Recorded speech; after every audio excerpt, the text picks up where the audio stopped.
October 2019, Beirut. Ordinary Lebanese citizens walk up to their ATMs and find a daily withdrawal limit of $200.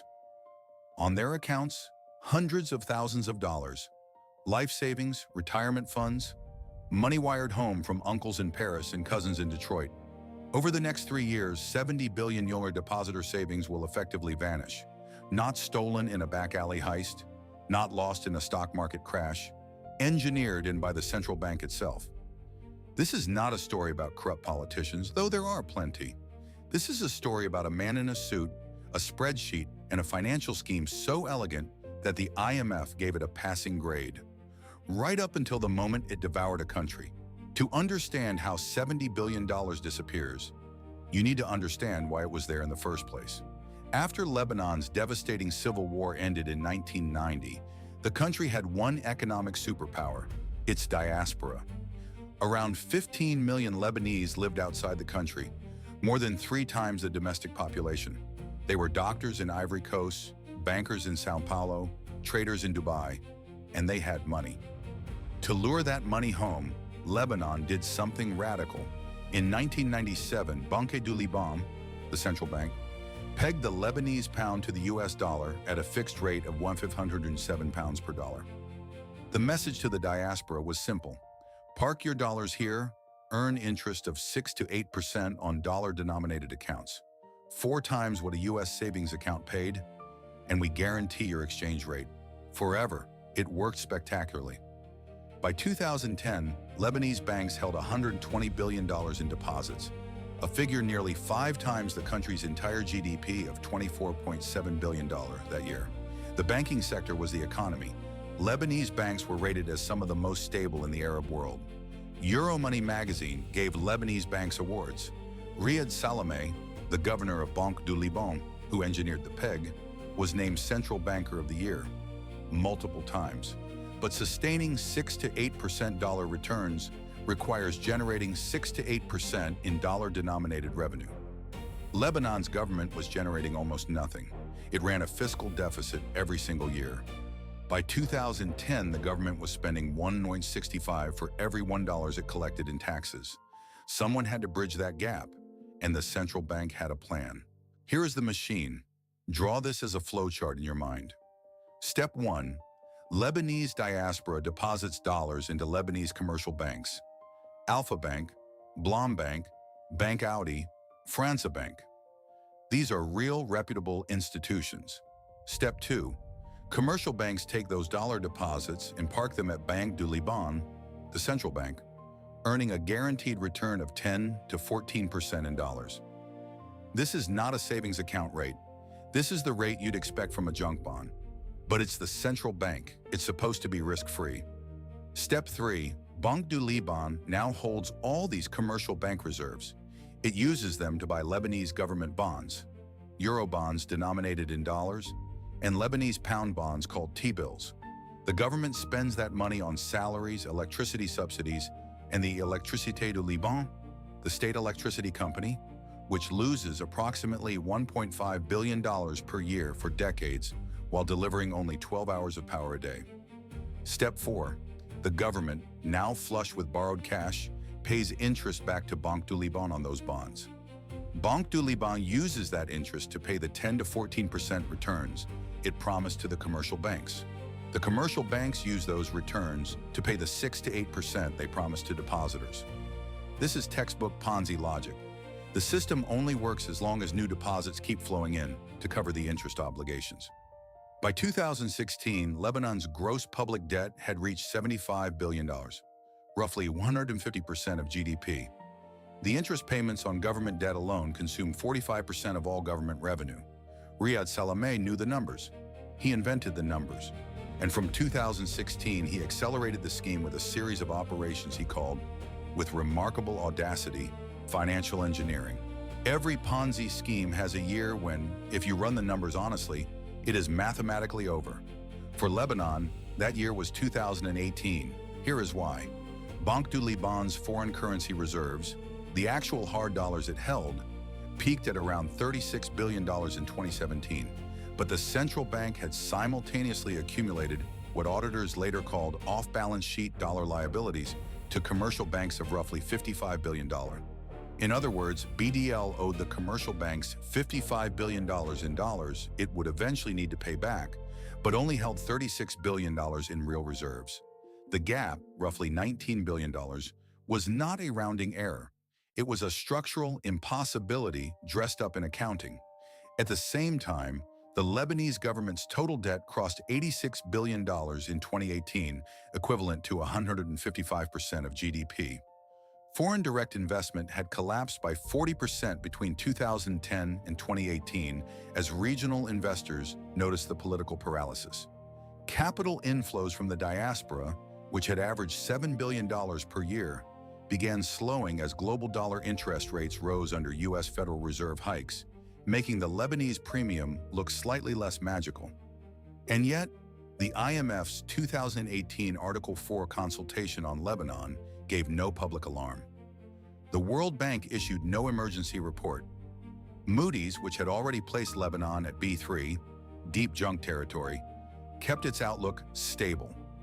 The rating agencies had rated Lebanon's bonds as investment grade as recently as 2010.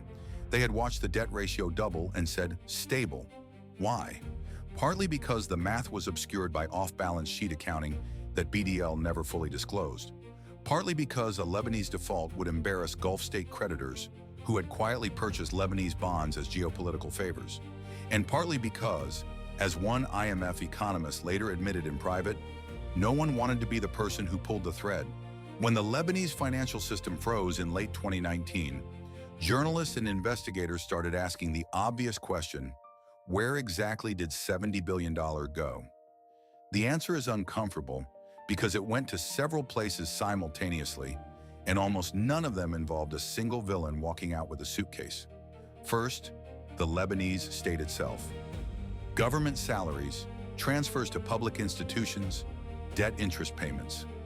The Lebanese public sector employs roughly 300,000 people, about 15% of the workforce, many of them hired for political patronage, not productivity.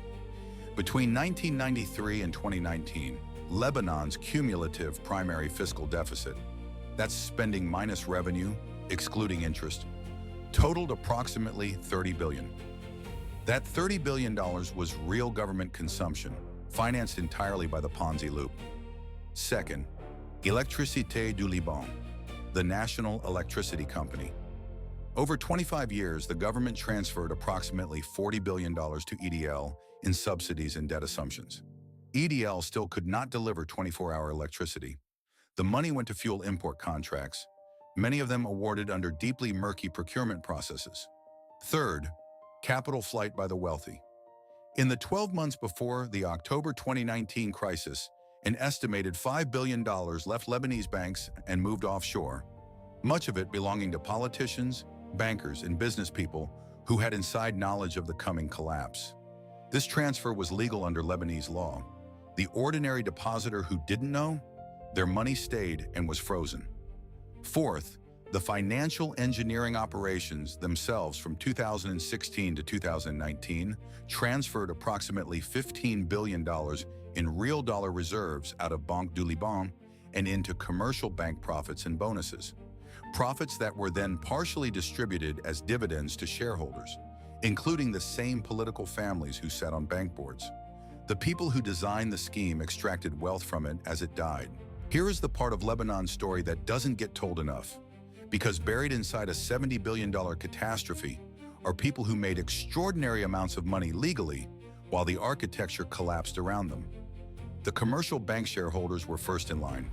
Between 2014 and 2019, Lebanon's top 14 commercial banks declared cumulative net profits of approximately $13 billion.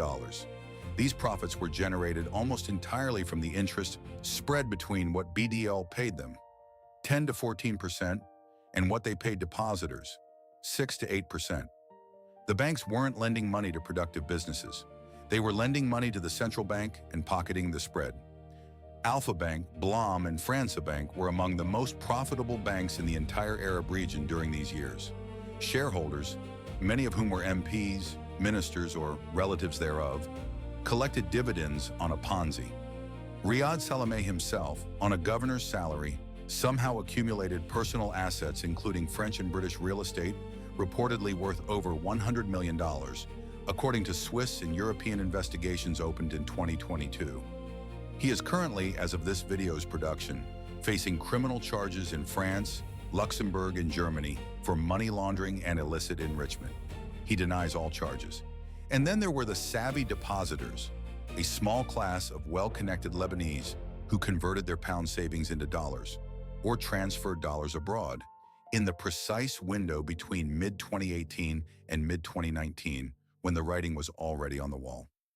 The Association of Banks in Lebanon estimates that roughly $6.3 billion left the country in just the 6 weeks after October 17, 2019, the day protests began.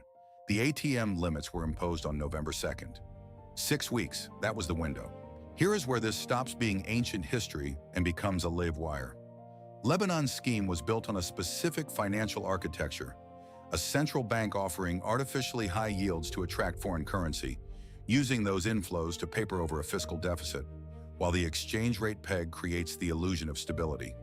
Economists call this the carry trade trap, and right now in 2024, 2 major Middle Eastern economies are operating versions of this exact model. Turkey.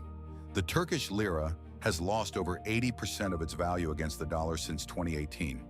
To attract foreign currency back into Turkish banks, the Central Bank of the Republic of Turkey has offered depositors a protected deposit scheme, guaranteeing lira deposits against exchange rate losses. As of 2023, the guaranteed deposit pool under this scheme was approximately $124 billion, a contingent liability on the Turkish state. Meanwhile, Turkey's current account deficit averaged $45 billion per year between 2021 and 2023. Sound familiar? Egypt. Between 2022 and 2024, Egypt offered dollar-denominated certificates of deposit at yields of up to 27% in Egyptian pounds, designed specifically to attract carry trade, hot money from Gulf investors, and prevent a pound collapse. Egypt's total external debt reached $168 billion in early 2024, with annual debt servicing consuming over 40% of government revenue. The IMF has provided Egypt with a $3 billion rescue package and then upgraded it to $8 billion in 2024. The IMF is literally paying the interest on one country's carry trade to prevent it becoming another Lebanon. This is the carry trade trap's iron logic. The higher the yield you offer to attract money, the larger the liability you create. The more money you need to attract to cover the liability, the higher the yield you must offer. It is structurally a Ponzi. Lebanon just ran it the longest. Lebanon's $70 billion collapse didn't happen because of one corrupt politician. It happened because a system, a perfectly logical, mathematically elegant system, was allowed to run until it physically could not run anymore. The people at the top knew, the international watchdogs knew, and a country of 5 million people, many of them among the most educated in the Arab world, paid the bill. As of 2024, Lebanon has still not implemented an IMF-agreed restructuring plan. The pound trades at roughly 89,500 per dollar, compared to the promised 1,707. A dollar that once bought 1,507 pounds now buys 89,500. That is not a devaluation. That is an erasure.